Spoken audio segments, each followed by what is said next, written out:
Look, I finally have a flash cartridge for a Game Boy. Now I can show my animation on a real hardware. But this isn't what this video is about.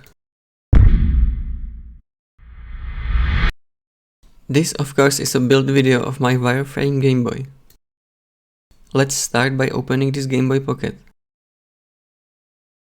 Well, that was easy. Almost as if someone opened it before.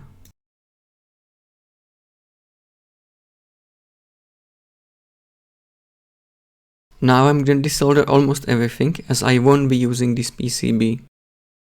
Cartridge slot using wick. This required multiple passes.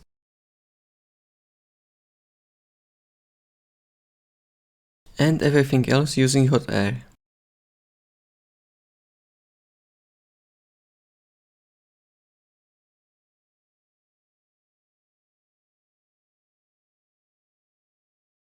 Now wireframe construction.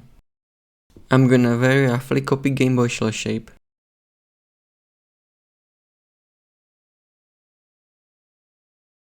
Everything's gonna hold together using solder. This copper wire is quite thick and copper is a good heat conductor. I have to use hot air to solder this. Well, here's a second copy and now I'm gonna join these. This shape will make a gap between each piece. And I need one for each corner.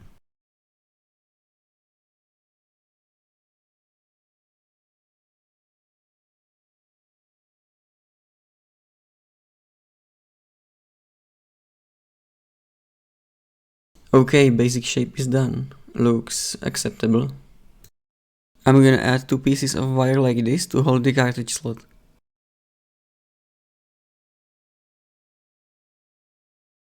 This will of course hold it only in one direction.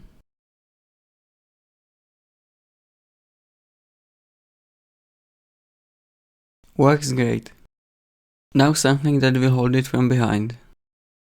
Like this. And 2 extra wires. For now these will stick out like that.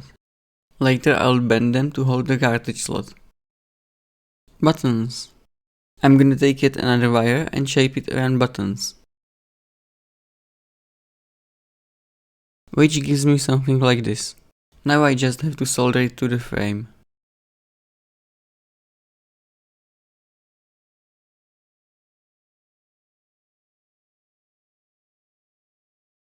Now the LCD should be kinda like this. However, there are cartridge pins in the way.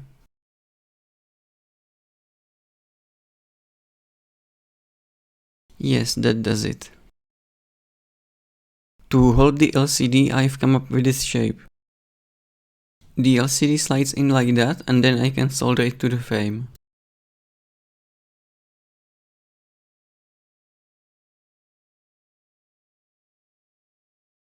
Well, here's the first major issue. I've soldered button frame too close to the cartridge slot. I have to fix it.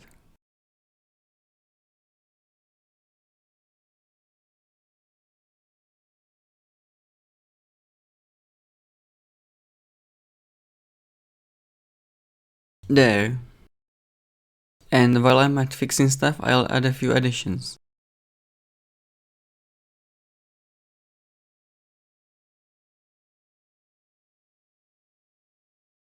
That looks good. Now I need something that will keep my fingers from getting in.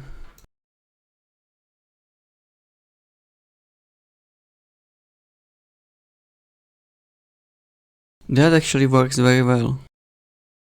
Okay, this is how I'm gonna do contacts for buttons. I'll take bent copper wire, cover it with Kapton tape, and finally copper tape. Well, I'll use 2 copper tape strips next to each other, but I hope you get the idea. The original rubber contacts will bridge this together, just like it would on PCB. Here's one for directional pads.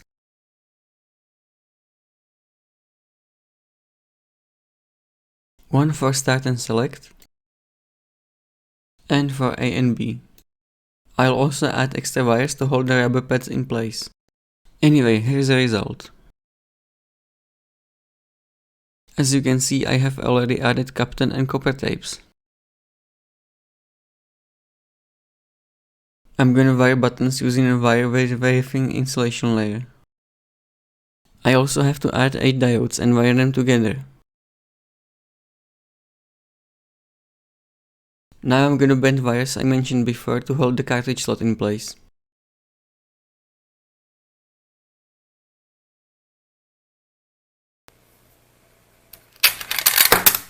Yeah, it works.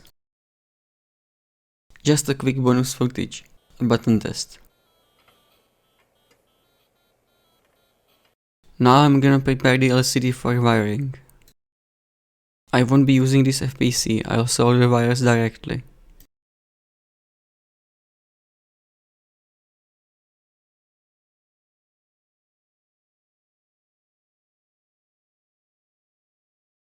Well, the LCD slides in just as I intended.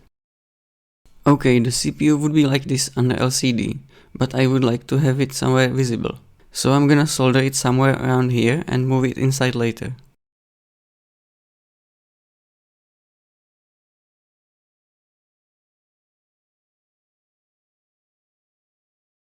That would be a cartridge slot.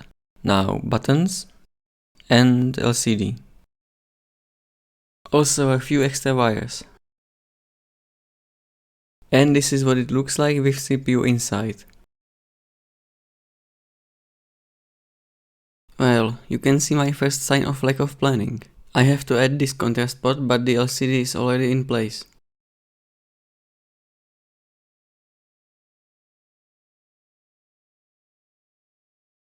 LCD requires a voltage regulator and a few passive components. I don't have a PCB, so this will do.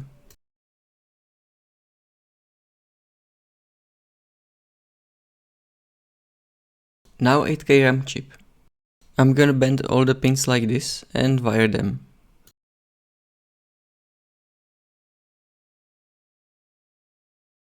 Fortunately, I don't have to keep one-to-one mapping of address and data pins. As long as I don't mistake data address or chip enable, it's okay. Guess what? Volume pot is missing. Oh well. This time it didn't go well. The LCD got visibly hot. So I've used wet paper for cooling. Okay, this looks good. Now the issue is I haven't planned for batteries. And it doesn't seem to work without energy. I guess I have to improvise.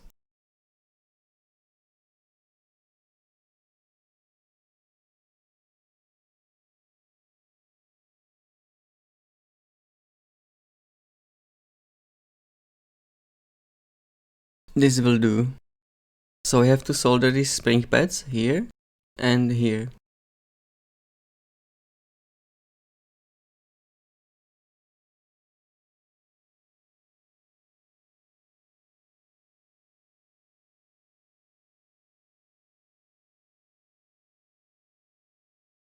I'll use copper and Kapton tape again for battery contacts.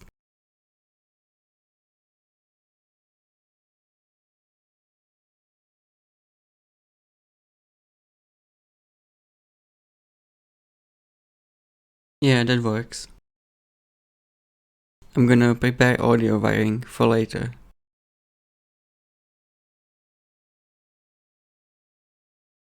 This kinda feels like cheating. But Nintendo did it first, I guess. So this is gonna be the only PCB used. Well, cartridge doesn't count.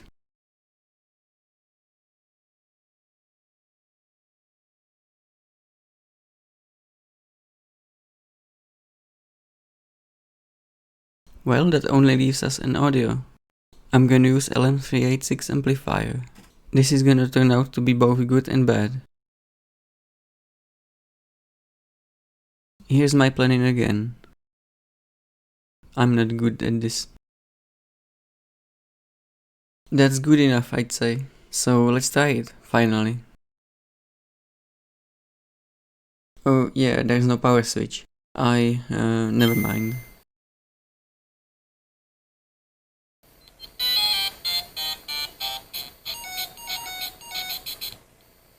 Buttons are not ideal.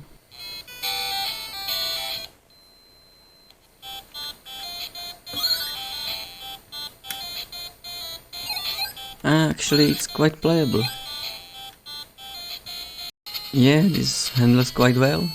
Really not bad at all.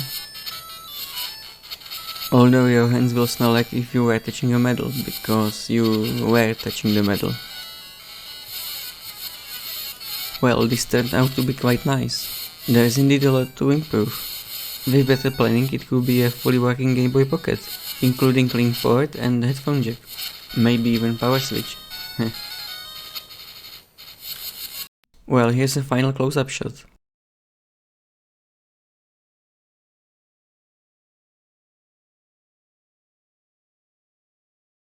And the other side. Okay, that's it for now. I hope you liked it and see you next time.